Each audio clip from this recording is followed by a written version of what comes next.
Halo, apa kabar semuanya? Berjumpa lagi dalam sesi Media Relation. Kali ini kita akan membicarakan mengenai Media Kit ya. Media Kit ini sendiri merupakan alat yang biasanya digunakan oleh humas untuk memperkenalkan produk baru ataukah perusahaan launching brand baru, perusahaan baru ya. Apa yang dimaksud dengan Media Kit sendiri? Media Kit sendiri merupakan sekumpulan bahan-bahan dari berbagai macam informasi. Bisa itu berupa press release, foto, brosur, buku, company profile. Jadi semua hal yang digunakan untuk mendukung dari apa yang ingin kita informasikan. Jadi bisa berisi tentang latar belakang perusahaan juga bisa. Jadi apa saja bisa diisi di Media Kit tersebut. Jadi ketika jurnalis ini mau mencari data tentang perusahaan, nah semua data itu sudah ada di Media Kit. Jadi Media Kit merupakan sekumpulan informasi yang mendukung dari proses publikasi.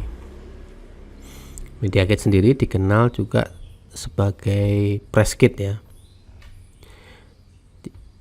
Bisa juga Media Kit ini digunakan untuk proses marketing, ini juga bisa ya, untuk mempromosikan sesuatu tuh boleh saja.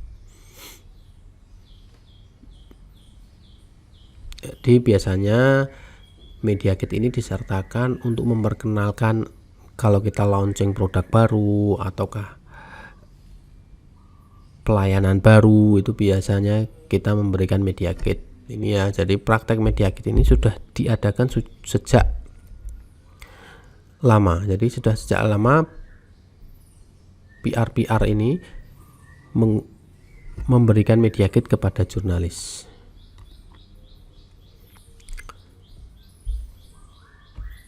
Jadi Media Kit ini adalah first impression, jadi kesan pertama, yang mana materialnya ini harus membuat orang itu belajar mengenai perusahaan kita, brand kita ya, tentang sesuatu hal yang sangat penting.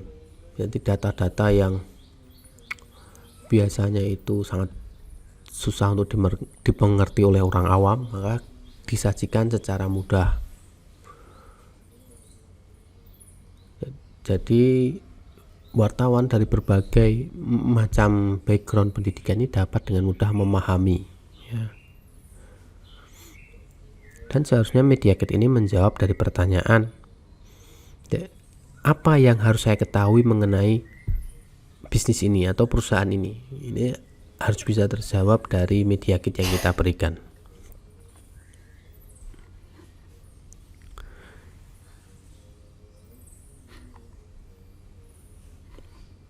Nah, jadi Media Kit ini bisa didesain atau dibuat sekreatif mungkin, karena ini akan menunjukkan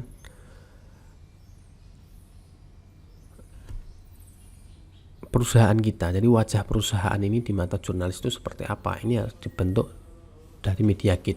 Jadi semakin profesional kita membuat Media Kit, maka perusahaan kita akan terlihat profesional.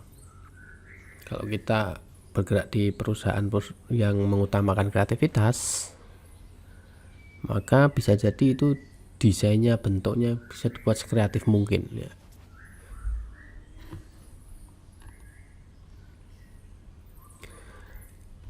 Apa yang harus ada di dalam sebuah Media Kit? Jadi jika kita ingin melihat apa yang harusnya ada di dalam Media Kit ini, bisa berbagai macam hal ya. Sebenarnya tidak ada ketentuan pakem mengenai apa sih yang harus ada di dalam Media Kit, tapi biasanya ada minimal ya, minimal yang harus ada di dalam Media Kit. Jadi seperti yang harus menjelaskan mengenai perusahaan ini apa, sejarah perusahaan itu bisa, atau latar belakang perusahaan atau background perusahaan visi misi juga bisa. Berikutnya adalah bagaimana jika kita ingin melanjutkan kontak. Jadi setelah kita mengadakan jumpa pers misalkan, atau kita bagikan media kit tersebut, wartawan ini menghubungi itu dengan mudah. Jadi di situ ada kontak, bisa juga dengan sosmed, dan kesediaan untuk interview lanjutan. Nah, yang menjadi penting adalah data. Data harus disertakan. Misalkan saja kita ingin launching, ini kapan tanggal launchingnya, launching produk baru atau cabang baru, alamat cabang itu di mana, pegawainya berapa, ya. Ini data-data yang sudah ada bisa disajikan dengan gambar yang menarik, desain yang menarik supaya mudah dimengerti, ya, sesimpel mungkin.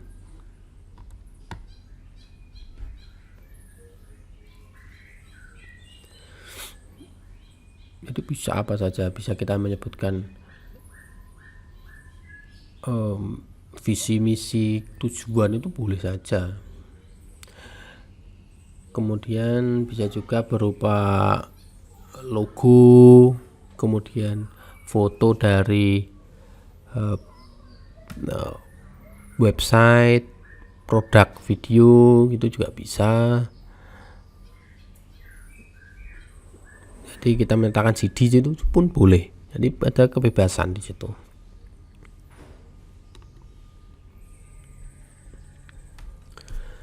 Nah, media kit sendiri sebenarnya merupakan alat yang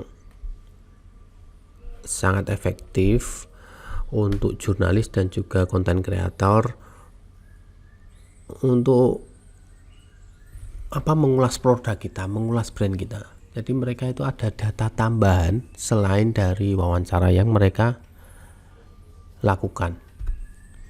Jadi ketika kita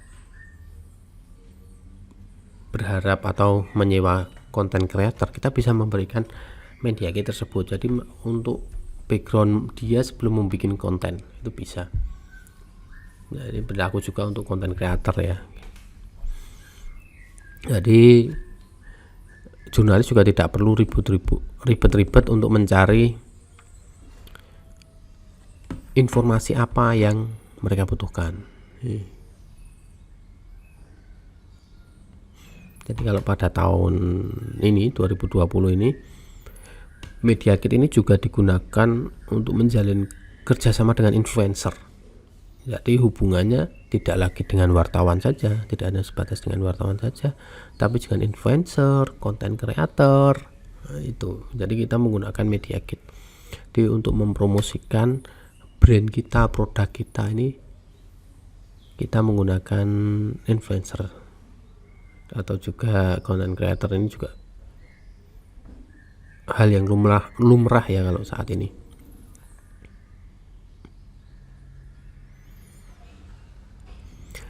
Bisa jadi juga kegunaan dari media kit ini sebagai resume apa yang sudah kita lakukan dan juga potensi-potensi apa yang akan dilakukan oleh perusahaan.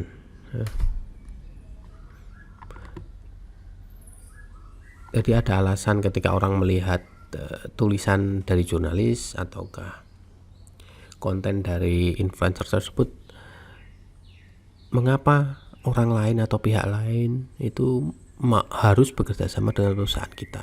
Ini penting.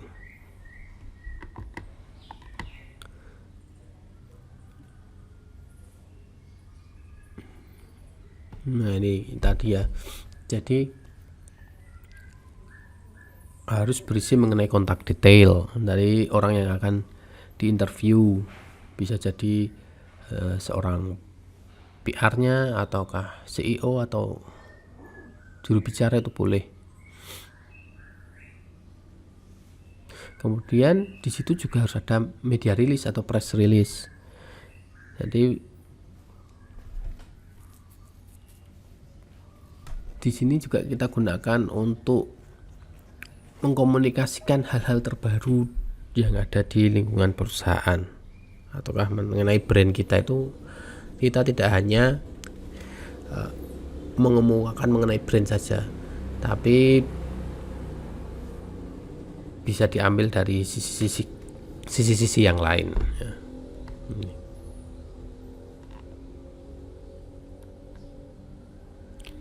Bisa jadi di dalam media kit ini ada testimonial dari klien juga bisa, tapi ini bukan suatu hal yang harus ya, ini optional saja. Kemudian ada annual report, laporan tahunan dari bisnis kita, perusahaan kita, itu bisa. Atau fakta-fakta yang menarik ini juga bisa jadi, misalkan aja pengalaman pelanggan itu bisa jadi, ataukah program CSR kita yang kita masukkan di situ boleh juga. Kemudian contoh dari produk, jadi kalau kita mempromosikan produk tentu saja kita harus memberikan produk tersebut, memberikan sampel terhadap kepada jurnalis ataupun content creator.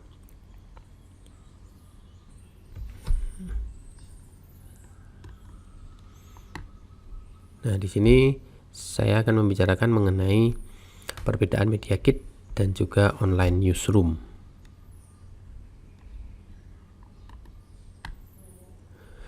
Jadi perkembangan dari media kit ini secara fungsional sudah menjadi ke ranah online. Jadi kalau dulu semua data informasi ini kan diberikan secara hard copy kepada wartawan, jurnalis. Nah, sekarang saat ini Humas ini sudah membuat yang namanya newsroom yang berupa website ya. Di sini ada banyak sekali informasi yang dapat dimanfaatkan oleh wartawan, content creator ataupun siapa saja. Nah, jadi secara konsep ini sama.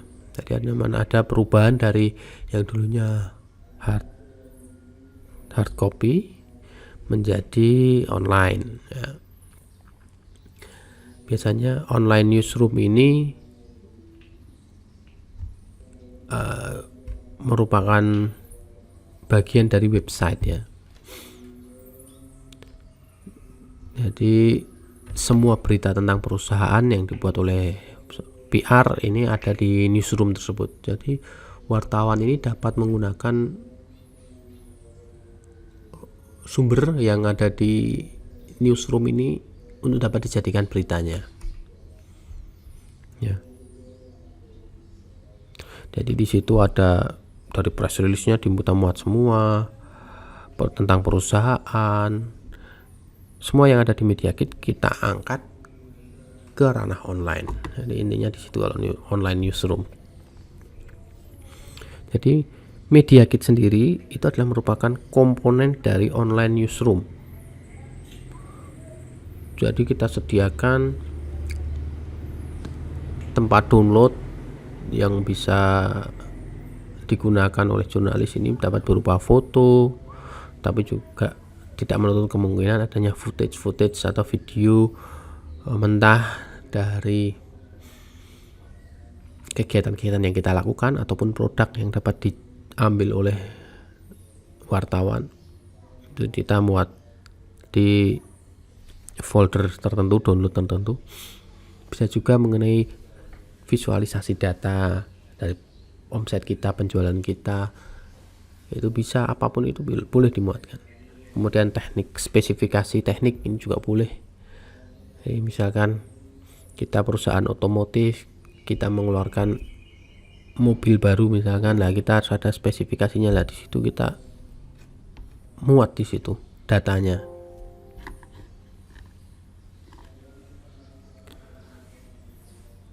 Nah, jadi media kit ini harus merangsang jurnalis untuk dapat memuat atau menuliskan berita mengenai perusahaan kita.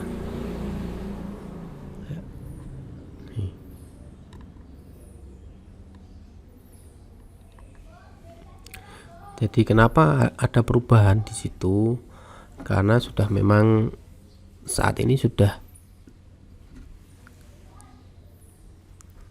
perkembangannya menuju ke ranah online ya. Kalau dulu sempat ada sebelum menjadi newsroom ini, Humas ini mengirimkan file lewat email, transfer USB itu bisa, tapi di situ ada kendalanya adalah ketika wartawan itu menerima banyak sekali file PDF misalkan, itu mereka akan kerepotan untuk membuka, akhirnya mereka malas untuk membuka. Nah, di sini kita ingin mengarahkan wartawan itu supaya dapat langsung membuka online newsroom kita. Di situ dapat dilihat bahwa kita ini mempermudah wartawan.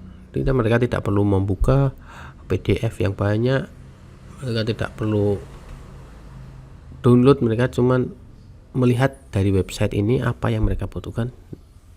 Saat itu juga mereka hanya mendownload apa yang mereka butuhkan. Ya, berikutnya keuntungan dari modern media kit.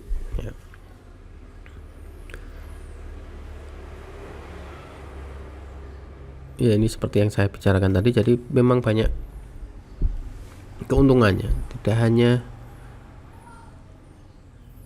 sekedar menerima. Jadi wartawan itu hanya sekedar menerima banyak sekali informasi yang sebenarnya mereka tidak butuhkan, tapi mereka dapat dengan mudah mencari informasi tersebut yang ada di website.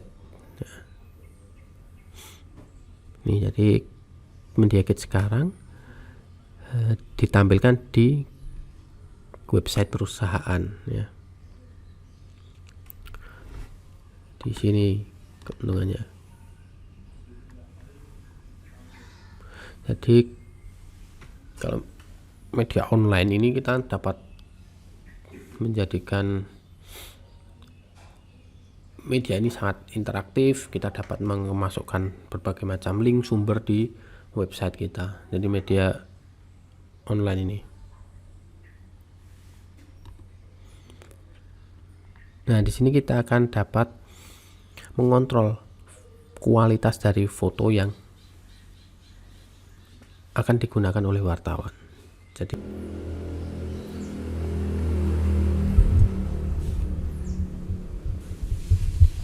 ya, kita lanjutkan ya.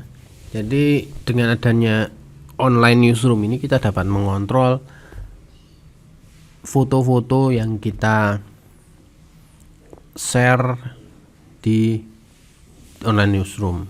Jadi kita dapat mengontrol baik itu dari angle pengambilan ataupun dari kualitas gambar yang kita berikan. Ini jadi wartawan ini tinggal mendownload saja.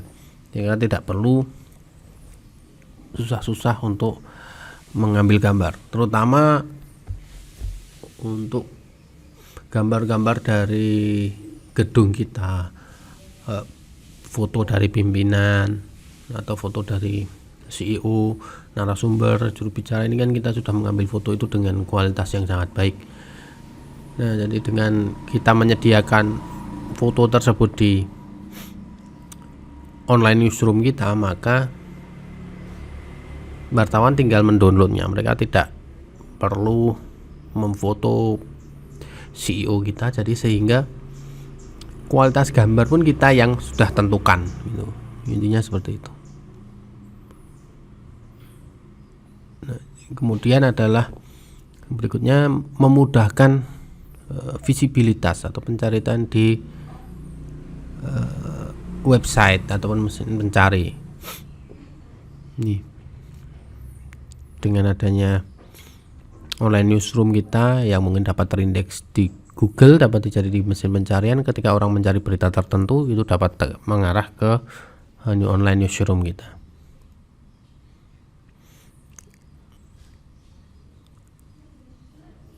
Nah, di sini ada beberapa hal yang bisa dimasukkan seperti foto dari di manajemen, kemudian video profile dari atau foto video dari perusahaan ya, kantornya itu fotonya seperti apa, terus kemudian saat orang-orang bekerja, ilustrasi ya, foto-foto ilustrasi atau video ilustrasi ini juga menjadi hal yang penting. Jadi wartawan ini dapat mengambil dari situ. Jika kita memiliki pabrik atau kita bekerja di pabrik, coba kita ambil foto ketika para karyawan ini melakukan kegiatannya mereka sehari-hari, pekerjaannya seperti apa, itu kita foto, kita ambil video yang baik, kita masukkan ke online newsroom kita, kemudian foto dan video dari produk kita. Terus kalau berkaitan dengan event ya, kita harus menyediakan foto dan juga video dari event-event tersebut.